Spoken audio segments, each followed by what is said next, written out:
என்னுள்ளே என்னுள்ளே பொழியும் தேன்மழை. ஹாய் மக்களே, வணக்கம். நான் உங்கள் கண்ணம்மா ஜோதி. நான் சென்னையிலேருந்து வரேன். எங்கள் அம்மா கண்களாகவும் மூளையாகவும் இருந்து எனக்கு செயல்படுறாங்க.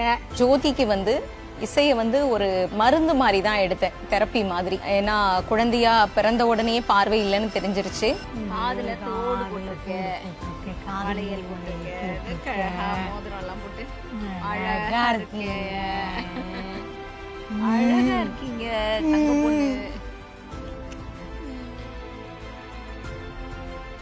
காலைல எந்திரிச்சு வாய்ஸ் கல்ச்சர் எக்ஸசைஸ்லாம் பண்ணிட்டு அடிப்படை சங்கீத பாடங்கள்லாம் தேவாரம், திருப்புகழ், திருவாசகம், கர்நாடக இசையிலெல்லாம் பிராக்டிஸ் பண்ணிட்டே இருப்பேன். பலவித சங்கடங்களை கடந்து வந்திருந்தாலும் நிறைய நல்ல மனிதர்கள் அவங்க எல்லாம் தான் ஜோதியோட என்னை தாண்டின வளர்ச்சிக்கு ஒரு மிகப்பெரிய பங்காற்றிருக்காங்க.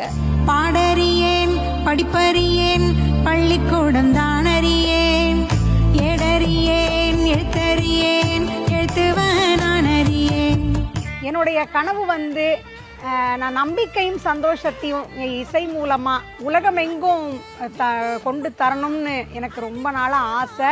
இந்த சமுதாயத்துல இந்த மாதிரி சிறப்பு குழந்தைகளோட திறமைகளை எல்லாருமா சேர்ந்து ஊக்குவிச்சு அவங்களுக்கு வாழ்வாதாரத்துக்கு உதவி செய்ய ஆரம்பிச்சாங்கன்னா இந்த மாதிரி குழந்தைகளோட எதிர்காலம் நல்லா இருக்கும். வயலின்ல சினிமா பாட்டை கேட்டு இசைச்சு அதை வாசிச்சு பார்ப்பேன். நிறைய இடத்துல போய் பெர்ஃபார்ம் பண்ணுவேன்.